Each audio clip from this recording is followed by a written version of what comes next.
Efésios, capítulo 6, versículo 10 em diante, diz assim: Finalmente, fortaleçam-se no Senhor e no seu poder.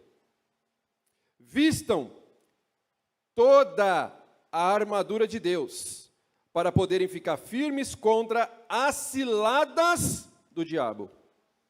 Pois a nossa luta não é contra os seres humanos, mas contra os poderes e autoridades, contra os dominadores deste mundo de trevas, contra as forças espirituais do mal nas regiões celestiais.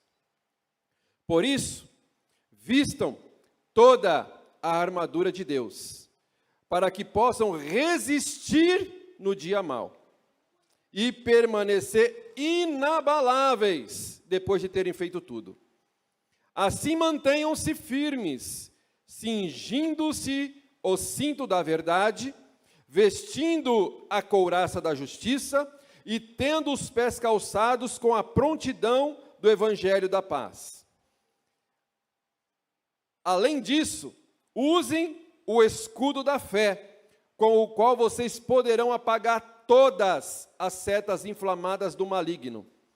Usem o capacete da salvação e a espada do Espírito, que é a palavra de Deus. Orem no Espírito em todas as ocasiões, com toda oração e súplica. Tendo isso em mente, estejam atentos e perseverem na oração por todos os santos. Amém? Glórias a Deus. Vigie contra as ciladas. Vigie contra as ciladas. Você já caiu em alguma cilada? Você já foi enganado alguma vez?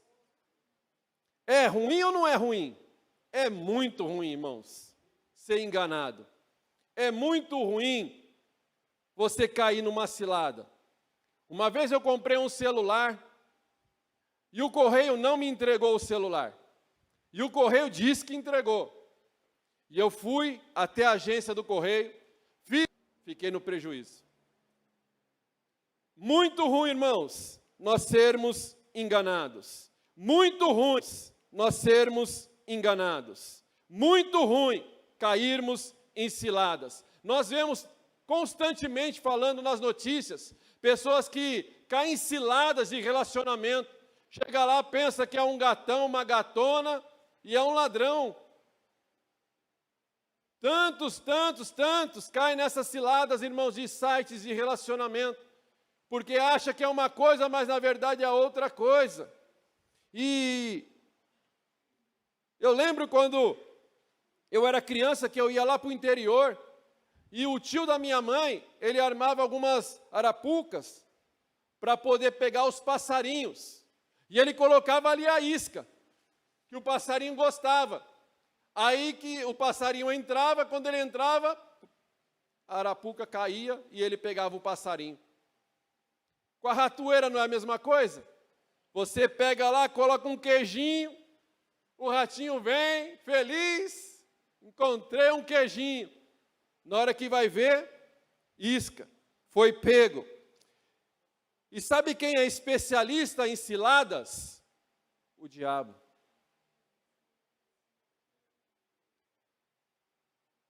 O diabo sabe, irmãos, qual isca que vai nos atrair. A Bíblia diz que ele está ao nosso derredor. Ele sabe qual isca que você gosta. Ele sabe qual é o teu ponto fraco. E ele coloca iscas para armar ciladas, para nos derrubar da presença do Senhor. Ele usa métodos baseados naquilo que nós gostamos, naquilo que é a nossa fraqueza. E ele vai agir, irmãos, nas tentações, mentiras, orgulho. Nós falamos semana passada, ele enganou Eva, ele manipulou Eva, e com isso entrou o pecado na humanidade. Jesus vai dizer, o diabo é o pai da mentira. ele é estrategista em armar ciladas para nos afastar da presença de Deus. Ele quer destruir famílias, destruir casamentos, ele quer roubar as nossas finanças, ele quer matar a minha, a sua, a nossa fé. Nós falamos aqui muito sobre fé hoje nos louvores. A nossa irmã Raquel trouxe aqui a palavra, falando do centurião: basta uma palavra tua e o meu servo vai ser curado. Uau, disse Jesus, grande a fé deste homem, nem Israel teve tanta fé. Pastor Luiz trouxe aqui a mulher cananeia, que ficou intercedendo pela sua filha que estava endemoniada, até que Jesus ouviu o seu clamor, e Jesus disse: mulher, grande a tua fé. Irmãos, as maiores pessoas que foram testemunhadas de fé na Bíblia, não era de Israel, não era judeu, eram pessoas de outras nações, e que Deus colocou no meu coração quando o pastor Luiz estava falando ali, irmãos. Nós podemos estar aqui nesta noite em quase 100 pessoas, mas só aquele que tiver fé vai alcançar o milagre, vai alcançar a resposta da parte de Deus. Porque, irmãos, aquele homem centurião estava ali com Jesus, mas tinha uma multidão com Jesus. Mas ninguém recebeu o milagre, só aquele homem, porque ele disse: Senhor, só uma palavra, não precisa nem ir na minha casa, porque eu não sou digno. Basta uma palavra tua e ele vai ser curado. Irmão, você está aqui nesta noite, usa a tua fé nesta noite. Fala: Senhor, basta uma palavra tua, Senhor, a minha situação vai mudar, o meu quadro vai reverter, essa situação vai ser para a glória do teu nome. Basta uma palavra, irmãos, creia no que o Senhor tem falado. Deus tem falado tanto conosco neste altar, Deus tem falado tanto conosco através da palavra, mas se Deus tem falado e a gente não colocar em prática, não vai acontecer nada. Mas nós precisamos praticar a palavra do Senhor, porque o diabo vem para matar, roubar e destruir, mas Jesus veio para nos dar vida e vida em abundante. Graças a Deus por isso, louvado seja o nome do Senhor. O diabo é estrategista, irmãos, em armar ciladas. A Bíblia vai dizer lá em 2 Coríntios capítulo 11, versículo 14, ele pode até se transformar em um anjo de luz, ainda que ele prefira ser trevas. Mas às vezes ele vai se disfarçar de anjo de luz, só para tentar enganar os da luz. Ele se disfarça em cordeiro, ainda que ele é um lobo feroz, só para enganar as ovelhas de Jesus. Ora, ele vem como um leão, ele vem como um leão, ele não é o leão é Jesus da tribo de Judá.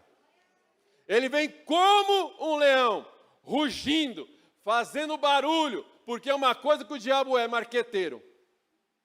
Ele vai fazer um marketing dizendo que ele vai roubar, que ele vai matar, que ele vai destruir, até que Jesus fala assim: nele você não toca, nela você não toca. Aí ele vem esbravejando, bufando, com aquele barbão, querendo enganar. Mas você é propriedade exclusiva do Senhor. Ora ele vem barulhento, mas ora ele vem como uma serpente. Você nem vê ele chegando.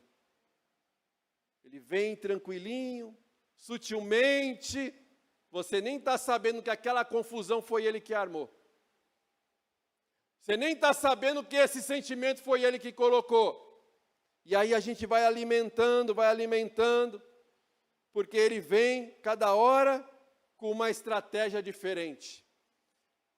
A Bíblia vai dizer que o povo de Israel tinha saído do Egito, estava caminhando pelo deserto, mas Balaque vê o povo de Deus passando, ficou com medo, e ele falou: esse povo vai dominar minha terra, eu vou pagar aqui para um profeta profetizar e amaldiçoar esse povo. E ele vai, contrata Balaão, e Balaão vai lá para amaldiçoar o povo de Deus, mas quando ele ia amaldiçoar, ele abençoava. Ele ia amaldiçoar, abençoava. Porque não dá para amaldiçoar o que Deus abençoou. Você é abençoado, você é abençoada do Senhor.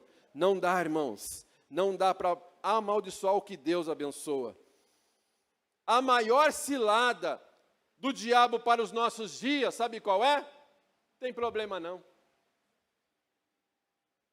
Tem problema não. É só um traguinho. É só uma bebidinha. Só uma olhadinha. Só uma ficadinha. Só um beijinho. Só uma mentirinha. Chuta que laço. Ele só precisa de uma brechinha para ele colocar a cunha dele e entrar e fazer um estrago. Tem problema não? Sim, tem problema. Vamos fechar todas as brechas, em nome de Jesus. Irmãos, tendo dito isso, sabendo que o diabo é estrategista em armar ciladas para tentar derrubar o povo de Deus, quero entrar nesse texto que nós lemos, que vai retratar o que aconteceu lá em Atos capítulo 19. O que acontece em Atos capítulo 19? Paulo está em Éfeso, a sua terceira viagem missionária. Paulo passa na segunda viagem missionária, fica lá alguns meses, prega o evangelho para os judeus, depois ele segue viagem. Mas na terceira viagem missionária, Paulo volta para Éfeso, fica ali quase 3 anos. Quase 3 anos, juntando com a primeira, junto com a terceira viagem, com a segunda e a terceira viagem. Ele vai ficar lá quase 3 anos, irmãos. Foi a cidade que Paulo mais tempo ficou. Foi em Éfeso. Éfeso é a cidade mais importante do cristianismo na época bíblica, depois de Jerusalém. Jerusalém era o top, era a primeira cidade mais importante do cristianismo. A segunda foi Éfeso. E Paulo fica ali. E a Bíblia vai dizer que quando Paulo chega em Éfeso, ele encontra alguns homens. E ele fala para eles: vocês já foram batizados no Espírito Santo? E eles dizem: nem ouvimos falar sobre ele. Então em que vocês foram batizados? No batismo de João, no batismo de arrependimento. E Paulo vai, ora por eles, e eles são batizados no Senhor Jesus. E a Bíblia vai dizer que agora Paulo vai colocar a mão sobre eles, e eles começam a falar em línguas, e eles começam a profetizar. Irmãos, Paulo, porque a gente, irmãos, tem horas que nós estamos assim, alto espiritualmente, tem horas que Deus nos leva para o vale, e Deus permite isso, para mostrar que nós não somos nada, que é Ele que pode todas as coisas, para mostrar que é na nossa fraqueza que Ele nos fortalece. Como disse Paulo, quando eu sou fraco, é que eu sou forte, porque o poder de Deus se aperfeiçoa na minha fraqueza. Então, irmãos, Deus permite. E quando Paulo vai chegar lá em Éfeso, e ele encontra esses homens, e esses homens são batizados no Espírito Santo, e ele começa a pregar na sinagoga, e ele fica 3 meses pregando na sinagoga, falando com os judeus, pregando para os judeus, mas a Bíblia vai dizer que os judeus não acreditaram muito na pregação de Paulo, porque Paulo estava apresentando o reino de Deus, Cristo, o Messias, e os judeus não creram. Então Paulo não quis perder tempo com os judeus, não quis perder tempo ficar pregando na sinagoga, e Paulo foi pregar nas ruas, nas praças, e ele estava lá, pregando, e ele entra na escola do tirano. Era uma escola importante, e ele consegue ali matricular pessoas para discipular para o evangelho, para que fossem obreiros e missionários. Obreiros e missionários. A Bíblia vai dizer que ele fica 2 anos na escola de tirano, ensinando todos os dias a palavra de Deus. Todos os dias Paulo está lá ensinando a palavra de Deus. E aí Paulo, que estava lá ensinando e pregando, Mas ele não só ensinava e pregava, mas a Bíblia vai dizer que ele fazia milagres extraordinários. Irmãos, milagre já é coisa do outro mundo. Milagre já é coisa extraordinária, já é coisa sobrenatural. E milagres extraordinários, o que é? Milagres extraordinários porque diziam que até o avental, até o lenço de Paulo, quando era levado numa pessoa que estava doente, ela era curada. Quando levava numa pessoa que estava endemoniado, ele era liberto. Milagres extraordinários. E aí Paulo, ele vai embora. Mas a obra continua, porque a história vai dizer que quem pastoreia a igreja de Éfeso, depois de Paulo, foi Timóteo. E depois de Timóteo, apóstolo João. Então era uma igreja de grande calibre, uma igreja que estava trazendo um grande avivamento, foi uma igreja avivada, um segundo Pentecostes estava acontecendo no Novo Testamento. Porque Paulo pregou, cheio da graça, cheio da unção, cheio de sabedoria, e o povo começou a se converter, irmãos. E a palavra foi pregada, mas a igreja explodiu e cresceu mesmo, sabe quando? Quando Paulo foi embora. Porque um planta, o outro rega, mas é o Senhor que dá o crescimento. Paulo só trouxe o fundamento, mas foi com Timóteo. E foi com o apóstolo João que a obra começou de fato a crescer. Paulo foi embora. E Paulo, a Bíblia vai dizer que ele foi para Roma. Ficou preso em Roma. Mas quando Paulo está lá em Roma, Paulo pregou o evangelho lá na sinagoga para judeus. Depois ele pregou nas ruas para gregos e judeus. Presta atenção que você vai entender onde eu quero chegar. E Paulo agora está lá em Roma preso, algemado, com soldados romanos. E deve ter chegado a notícia lá do que estava acontecendo na igreja de Éfeso, depois que Paulo foi embora. Havia lá uns homens, que a Bíblia vai dizer que eram os filhos de um sacerdote principal, chamado Seva. E esses jovens, sete homens, começaram a fazer exorcismo entre os judeus. Começou a libertar, expulsar demônios entre os judeus. E estava dando certo. A Bíblia vai dizer que estava dando certo. Eles estavam fazendo isso, expulsando os demônios, em nome de Jesus, do qual o apóstolo Paulo pregava. E eles expulsavam. Eu te expulso, no nome de Jesus, que o apóstolo Paulo prega. E estava dando certo. Mas teve um dia que deu ruim. Tem coisa que dá ruim, irmão. Você pensa que é o diabo, mas até o diabo é o diabo de Deus, como disse Lutero, porque Deus usou uma situação ruim para o nome dele ser glorificado. Foi aí que a igreja cresceu. Foi aí que as coisas começaram a acontecer, quando pensaram que tudo estava dando ruim, que deu certo. Esses jovens foram lá, os filhos de Seva, 7, diz a Bíblia. E eles foram lá expulsar aquele demônio. Estava dando certo, mas tem hora que dá ruim. E ele foi. Eu te expulso, no nome de Jesus que Paulo prega. Só que esse demônio já tinha um pouquinho mais de bagagem. Não era um demônio fraquinho, já era um pouquinho maiorzinho.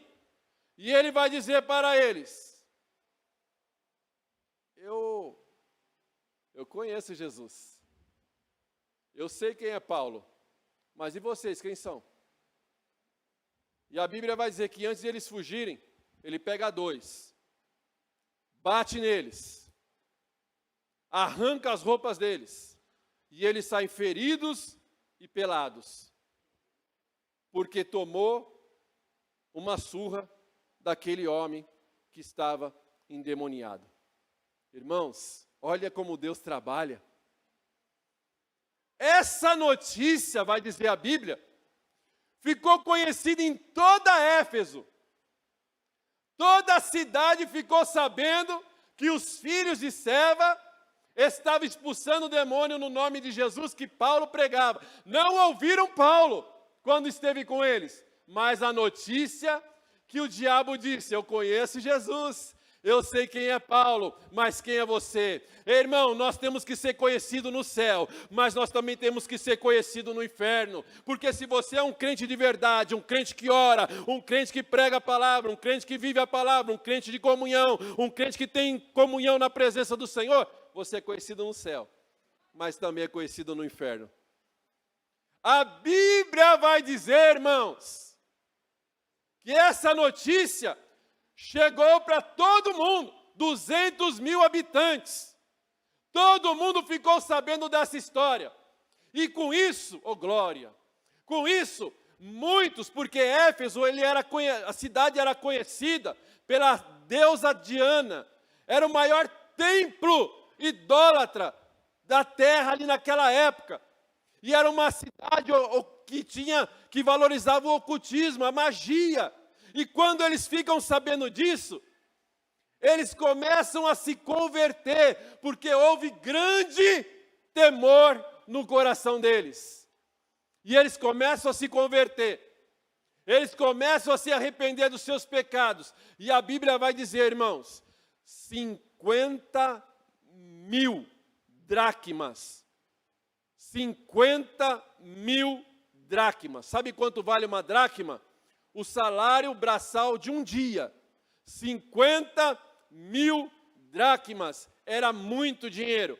Eles começaram a trazer os livros de ocultismo, de magia, de feitiçaria, e fizeram uma grande fogueira no valor de 50 mil dracmas, porque quando você quer saber se uma pessoa se converte de verdade, é você perceber que ela não tem mais atração pelas coisas do mundo, que ela não tem mais prazer pelas coisas do mundo, que ela prefere estar na casa do Senhor do que estar nas coisas do mundo. E eles colocavam fogo, e aquela cidade fica conhecida agora, não como a cidade do templo da deusa Diana, não como uma cidade que adorava o ocultismo, a magia, a feitiçaria, mas uma cidade que reconhecia que Jesus Cristo é o Senhor dos senhores, que é Ele que liberta, que é Ele que cura, que é Ele que muda a situação, que é Ele que converte o coração endurecido pelo pecado para levar para o céu. Essa história de Atos 19, aonde todo mundo ouviu, muitos se converteram. Acredito que chegou lá em Paulo. E Paulo, quando escuta essa notícia, vai escrever a carta de Éfeso, em resposta do que ele ouviu, o que Deus estava fazendo na cidade de Éfeso. E aí então, irmãos, nós vamos agora entrar nesse texto, do qual nós lemos, que Paulo, ouvindo isso, que Paulo, sabendo disso, escreve esta carta, e é uma carta muito rica. E aqui ele vai começar dizendo, finalmente, outra versão vai dizer, no demais, no sentido de conclusão, do capítulo 6, do 10 em diante, finalmente, no demais, irmãos, está dando um sentido de conclusão, acabando.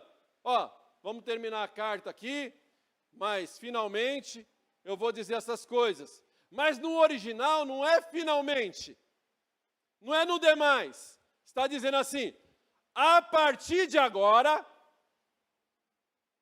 ou seja, eu já falei tudo isso, o que aconteceu na carta de Éfeso. Mas agora, a partir de agora, eu vou passar uma receita para vocês que querem vencer as ciladas do diabo. Vocês que querem vencer as ciladas do diabo. Porque o mundo espiritual, ele é invisível, mas ele é real.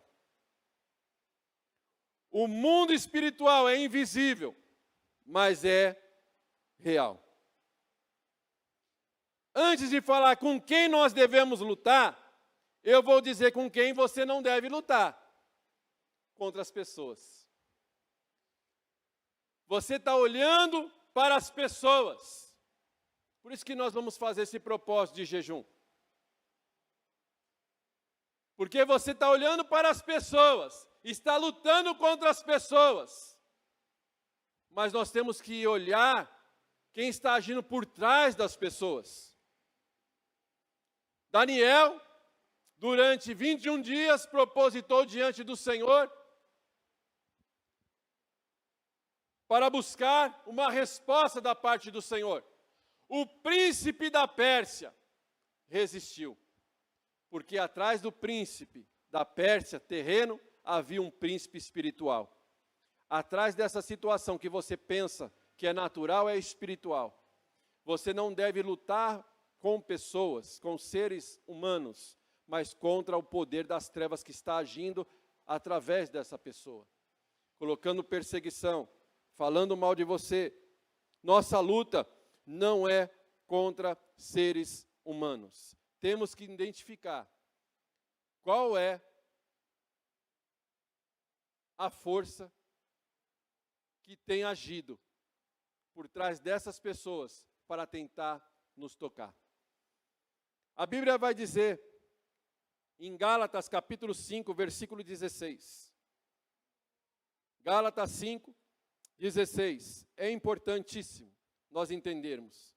Por isso digo, Paulo, dizendo, por isso digo, vivam pelo Espírito, de modo nenhum satisfarão os desejos da carne.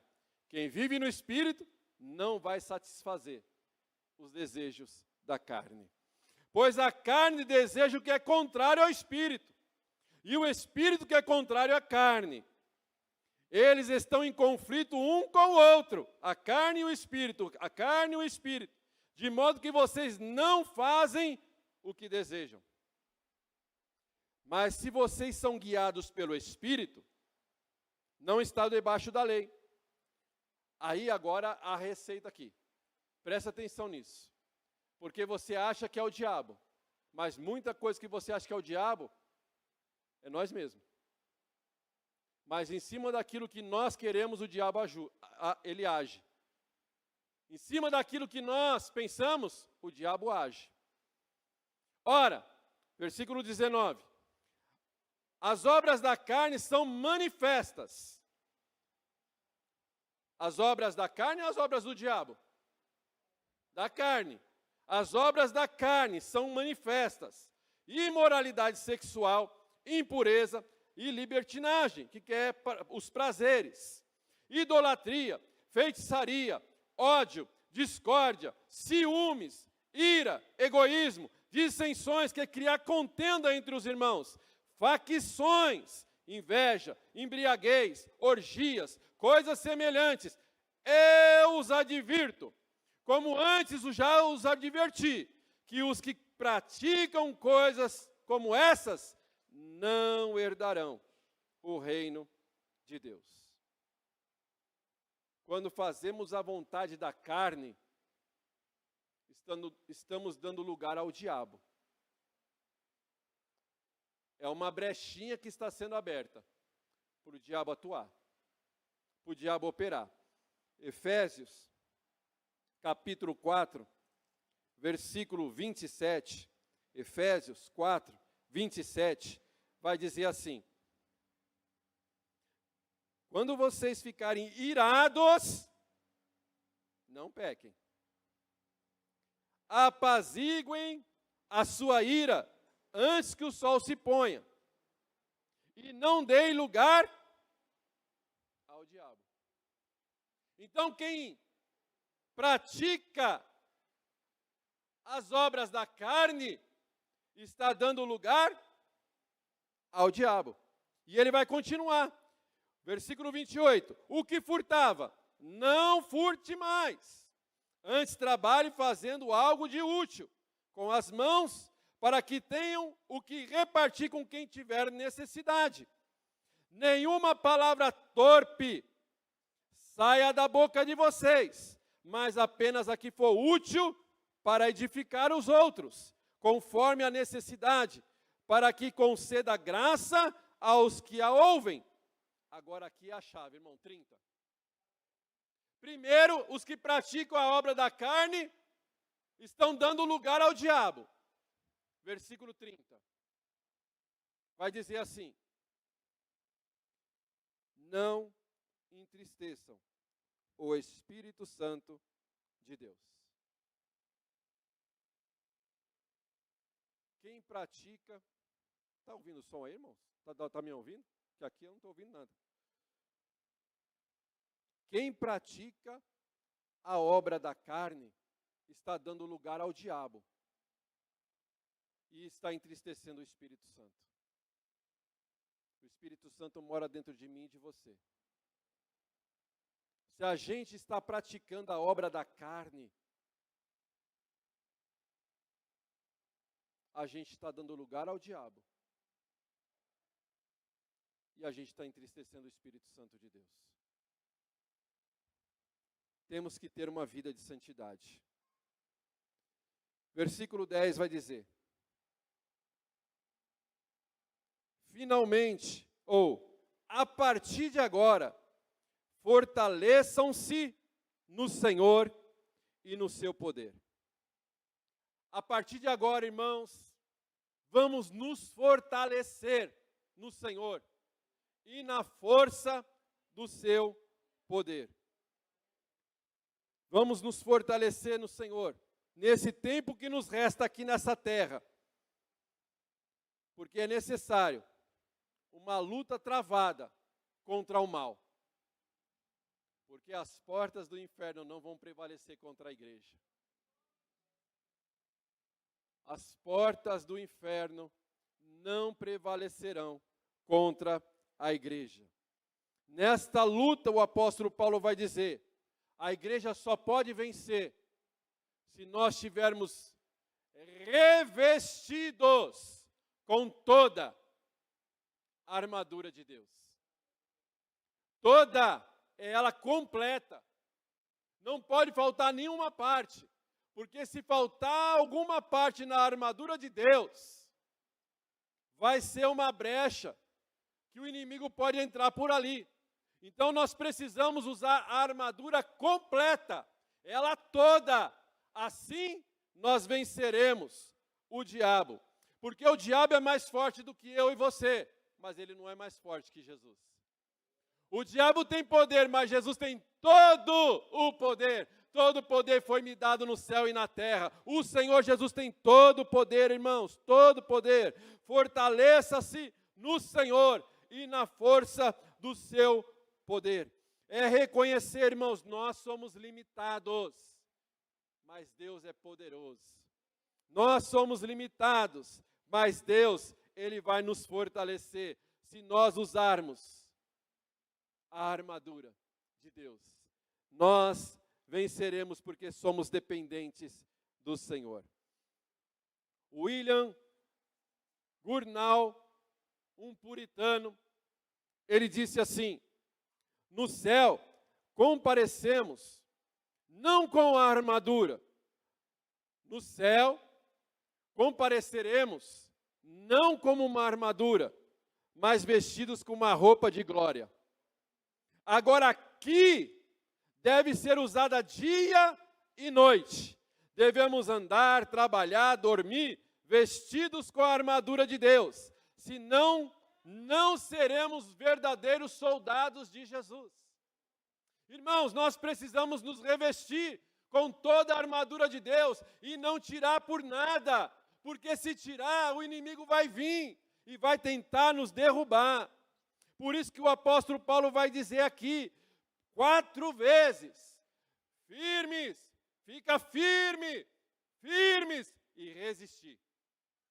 Só resiste quem está firme. Só resiste quem está firme. E ainda no versículo 13, ele vai dizer, resistir, versículo 13, vamos ler aqui. Versículo 13. Por isso vistam toda a armadura de Deus, para que possam resistir no dia mau. E depois de ter feito tudo, permanecer inabaláveis. Sabe o que quer dizer aqui? O dia mau vem. Sabe qual é o dia mau? É aquele dia da prova mais intensa. É aquele dia que você pensa que não vai mais aguentar. É aquele dia que você fala assim, meu Deus, eu não estou mais suportando essa luta, essa batalha. Eu vou parar, eu vou desistir, não estou aguentando. É o dia mau, irmãos, mas resista. Se você está com a armadura de Deus, resista o dia mau. Porque você vai vencer. E depois que você vencer, não tira a armadura não. Continua firme, continua inabalável. Por quê? Porque o diabo não vai parar. O diabo não vai desistir. O dia mau passa, mas ele não desiste. Ele fica procurando uma brecha. Uma vez, eu escutei o pastor Arcélio Luiz do Rio de Janeiro. E ele disse assim, para você ter um dia bom, você precisa vencer o diabão. Para você ter um dia bom, você tem que vencer o diabão. O diabão, irmão, vai vir para cima. Mas você está revestido com a armadura de Deus, então você vai ter o dia bom. Você vai ter o dia bom, irmãos. O dia mau, irmãos, é aquele dia lá que Satanás pediu para se andar, Pedro. Eu vou te peneirar. Jesus falou assim, ele vai. Mas fica firme, Pedro. Depois que você voltar nessa batalha, ajuda os seus irmãos, fortalece seus irmãos. Pedro nega Jesus 3 vezes, irmãos.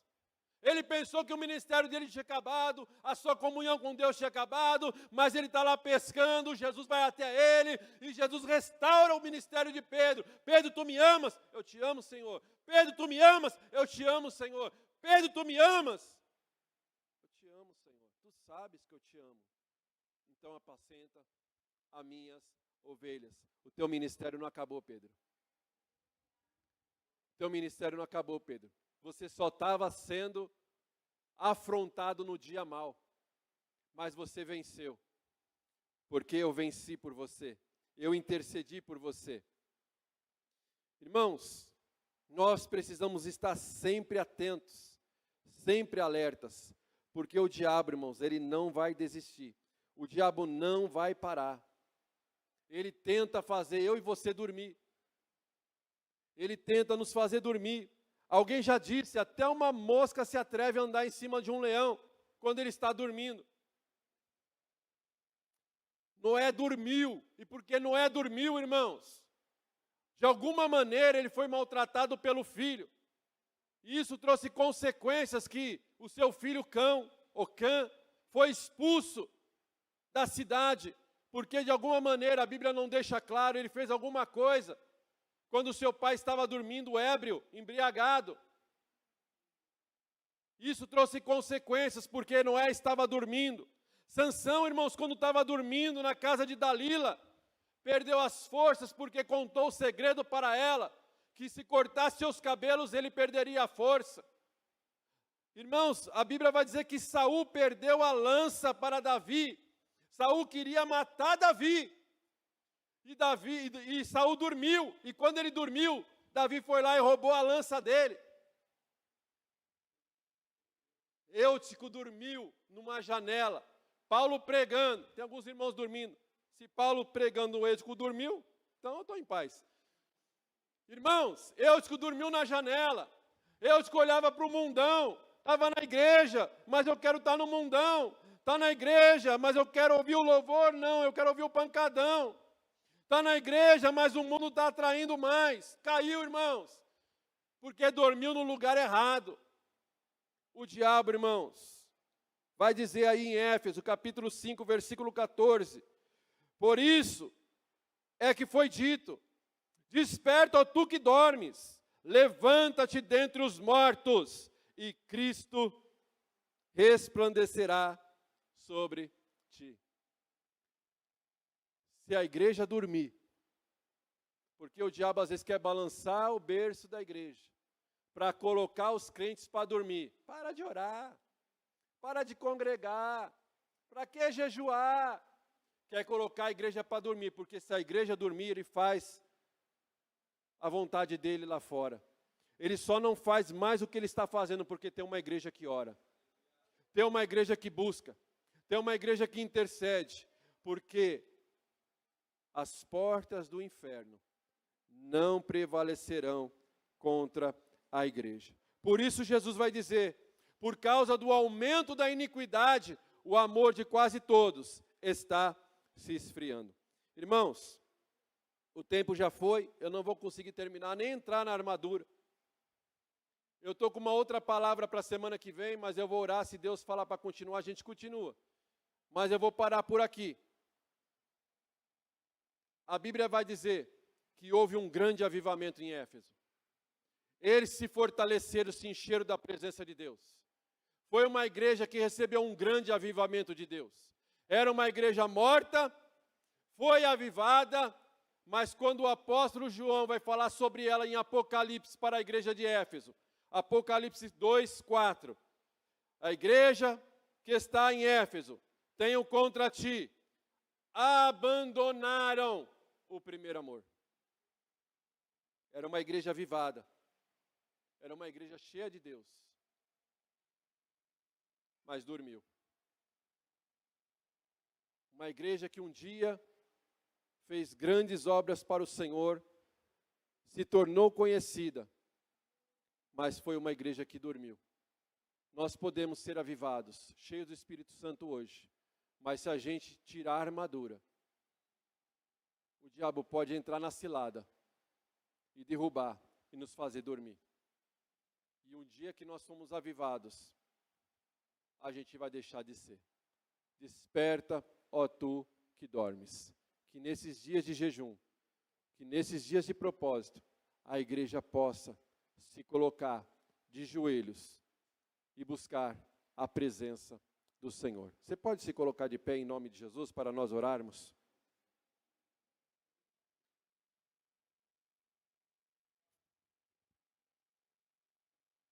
A Bíblia vai dizer que Eliseu estava na casa dele e Geazi, ele olha e ele tem medo, porque ele olha que eles estavam cercados pelo inimigo. Às vezes eu e você é assim. Quando a gente olha com os olhos naturais, a gente não vê saída, não vê solução.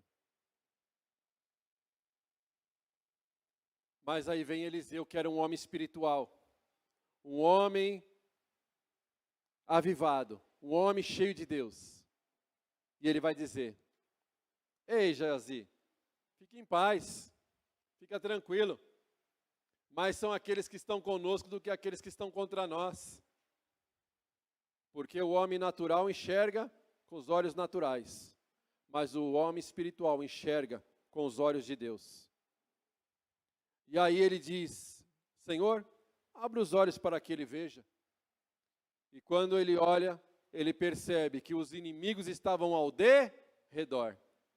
Porque ao redor tinha carros e cavalos de fogo cercando eles. Sabe aquele louvor? Parece que eu estou cercado, mas eu sou guardado por ti. Parece que estou cercado, mas sou guardado por ti. Somos guardados pelo Senhor. Somos guardados pelo Senhor. Não tenha medo das ciladas do diabo. Mas Paulo vai dizer, ore, vigiem, porque o diabo quer armar ciladas. Não tire a armadura. Não dorme sem a armadura. Orem, vigiem. Orem, vigiem. Parece que estamos cercados, mas somos guardados por Jesus. Vamos orar em nome de Jesus?